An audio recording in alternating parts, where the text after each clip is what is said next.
सावधान, मां लक्ष्मी ने स्वयं कहा है, अगर घर की ये 5 चीज किसी को दे दी जाए तो धन संपत्ति ही नहीं, सुख शांति भी सदा के लिए छिन जाएगी।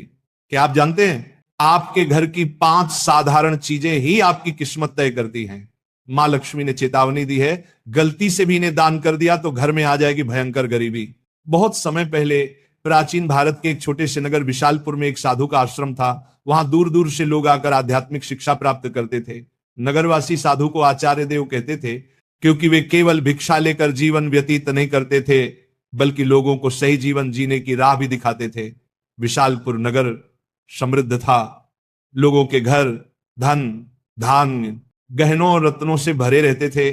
नगरवासी मानते थे कि यह सब माता लक्ष्मी की कृपा से ही है। नगर के बीचों बीच माता लक्ष्मी का एक भव्य मंदिर था। रोज शाम को वहां दीपक जलाए जाते, घंटियों की ध्वनि गूंजती और पूरा वातावरण श्री ह्रीं श्री महालक्ष्मी नमः के मंत्रों से पवित्र हो जाता। लेकिन एक परिवार ऐसा भी था जो नगर में सबसे समृद्ध होने के बावजूद धीरे धीरे कंगाल होने की ओर बढ़ रहा था। यह परिवार था वसुदेव जी का। वसुदेव जी नगर के सबसे बड़े व्यापारी थे। उनके पास सोने चांदी के ढेर थे, नौकर चाकर थे और अनाज के कोठार भरे रहते थे।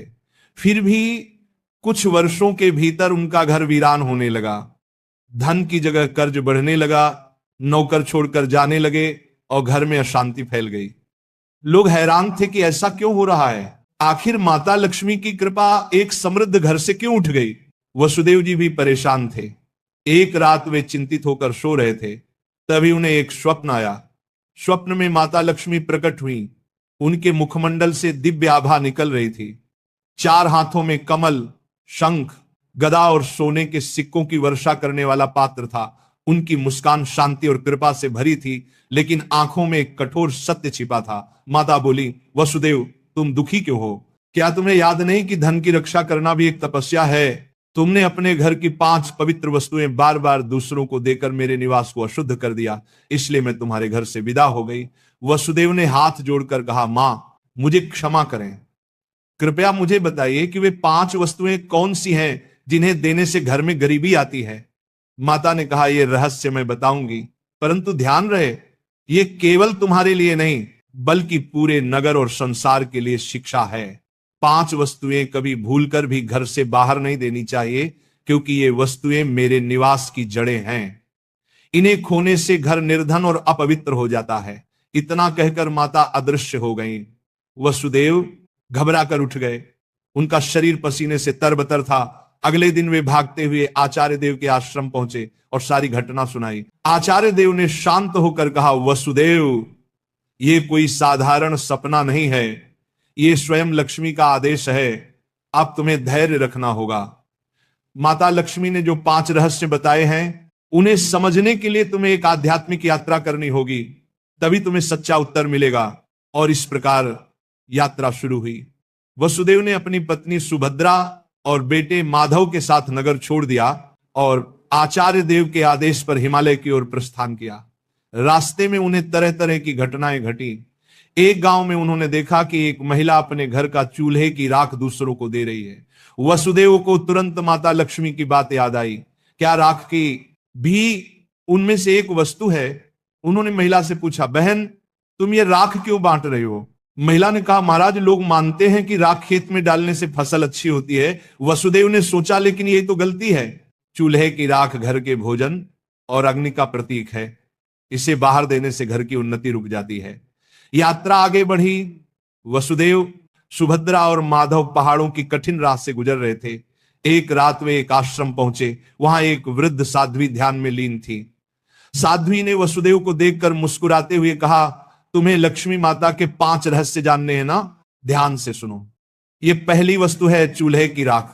इसे किसी को मत दो, ये घर की लक्ष्मी को बाहर कर देती है। वसुदेव ने प्रणाम किया और रहस्य को याद कर लिया। दूसरे दिन वे आगे बढ़े।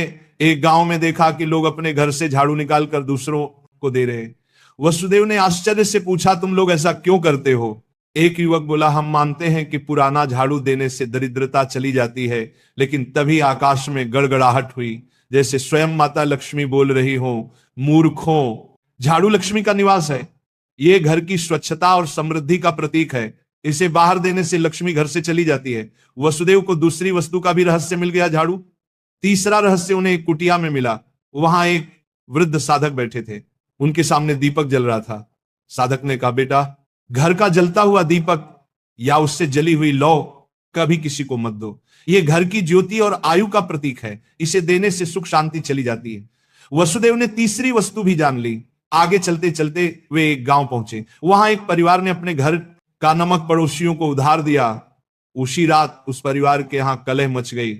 साध्वी ने समझाया, नमक रिश्तों की मिठास और स्थिरता का प्रतीक है। घर का नमक देना लक्ष्मी को अपमानित करना है। अब वसुदेव को चौथी वस्तु भी मिल गई, नमक।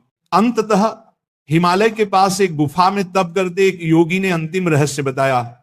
योगी बोले, वसुदेव, पांचवी वस्तु है कपड़े का कोना या पल्लू। महिलाएं अक्सर पुराने कपड़े का पल्लू काट कर दे देती हैं, लेकिन यही स्त्री की लक्ष्मी और घर की मर्यादा का प्रतीक है। इसे देना घर के भाग्य को काटना है। अब पांचों वस्तुएं स्पष्ट थी। पहला, चूल्हे की राख। दूसरा, झाड़ू। तीसरा, जलता दीपक। चौथा, नमक। पांचवा, कपड़े का कोना। वसुदेव ने कृतज्ञ होकर योगी को प्रणाम किया। अब पांचों रहस्यों को जानकर वसुदेव अपनी पत्नी सुभद्रा और पुत्र माधव के साथ नगर की ओर लौटने लगे। रास्ते भर वे मन ही मन माता लक्ष्मी के उपदेशों को दोहराते रहे। नगर पहुंचते ही उन्होंने सबसे पहले आचार्य देव के चरणों में प्रणाम किया और पूरी यात्रा का वर्णन किया। आचार्य देव ने मुस्कुराकर कहा, वसुदेव, तुम्हें अब सच्चा ज्ञान मिल गया है। इन रहस्यों को केवल अपने तक सीमित मत रखना, बल्कि नगरवासियों को भी बताओ, ताकि वे भी लक्ष्मी के अपमान से बच सके। आचार्य देव की आज्ञा पाकर वसुदेव ने नगर के बीचों बीच सभा बुलाई। सभा में नगर के लोग बड़ी संख्या में उपस्थित हुए। वसुदेव ने हाथ जोड़कर कहा, बंधुओं, मैं स्वयं अपनी गलतियों के कारण निर्धनता और कष्ट का भागी बना। माता लक्ष्मी ने मुझे स्वप्न में दर्शन दिए और बताया कि 5 वस्तुएं कभी घर से बाहर नहीं देनी चाहिए। इतना कहकर उन्होंने क्रम से सब समझाया। पहली वस्तु है चूल्हे की राख, दूसरी झाड़ू, तीसरी जलता दीपक, चौथी नमक और 5वीं कपड़े का कोना। लोगों ने आश्चर्य और श्रद्धा से यह बातें सुनी। तभी आकाश में एक दिव्य प्रकाश फैला और माता लक्ष्मी स्वयं प्रकट हुई। उनके प्रकट होते ही वातावरण में सुगंध फैल गई। मंदिरों की घंटियां अपने आप बज उठी और लोग भाव विभोर होकर उनके चरणों में झुक गए। माता बोली, वसुदेव ने जो कहा वह सत्य है। तुम सब जान लो कि ये 5 वस्तुएं मेरे निवास की जड़ हैं। जो इन्हें बाहर देता है वह अपने ही घर से मुझे विदा करता है। ये कहते ही माता ने वसुदेव के घर की ओर हाथ उठाया और देखते ही देखते उनके घर में फिर से समृद्धि लौट आई। कोठार भर गए, नौकर लौट आए और पूरे घर में शांति का वास हो गया। नगर के लोग ये चमत्कार देखकर स्तब्ध रह गए और माता लक्ष्मी के जयकारे करने लगे। नगर में अब यह शिक्षा फैल गई कि कोई भी व्यक्ति घर की 5 वस्तुएं बाहर न दे। लोग अपने घरों में सावधानी रखने लगे। पहले जो लोग अंधविश्वास में पड़कर झाड़ू, राख, नमक या दीपक दूसरों को दे देते थे, उन्होंने ये सब बंद कर दिया। नगर में धीरे धीरे हर घर में समृद्धि लौटने लगी।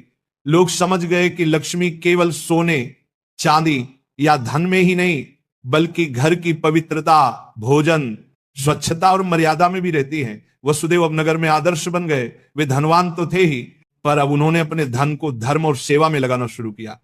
उन्होंने गरीबों के लिए अन्न क्षेत्र बनवाया, परंतु घर की 5 वस्तुएं देने से हमेशा इनकार करते। जो भी उनसे ये चीजें मांगता वह विनम्रता से कह देते, भाई, ये माता लक्ष्मी की मर्यादा है, इन्हें देने से मेरे ही नहीं तुम्हारे घर की भी समृद्धि घट जाएगी। लोगों ने भी इस शिक्षा को हृदय से स्वीकार कर लिया। समय बीतने पर नगर विशालपुर दूर दूर तक प्रसिद्ध हुआ कि वहां न तो कोई निर्धन रहता है और न ही किसी के घर में कलह होती है। ये सब केवल माता लक्ष्मी की शिक्षा का परिणाम था। माता लक्ष्मी समय समय पर नगर में आकर वसुदेव को आशीर्वाद देती और नगरवासियों को याद दिलाती कि लक्ष्मी केवल धन की देवी नहीं, बल्कि संतुलन, संयम और मर्यादा की शक्ति है। अंततः वसुदेव के जीवन की सबसे बड़ी सीख यही बनी कि लक्ष्मी की कृपा केवल मेहनत से ही नहीं, बल्कि मर्यादा के पालन से भी प्राप्त होती है। माता लक्ष्मी केवल धन संपत्ति की देवी नहीं, बल्कि वे पवित्रता, मर्यादा और संतुलन की शक्ति हैं। घर की समृद्धि बनाए रखने के लिए मेहनत और सदाचार के साथ साथ मर्यादा का पालन भी आवश्यक है। चूल्हे की राख, झाड़ू, जलता दीपक, नमक और कपड़े का कोना, ये 5 चीजें लक्ष्मी का निवास मानी जाती है। इन्हें घर से बाहर देने का अर्थ है लक्ष्मी को स्वयं विदा करना।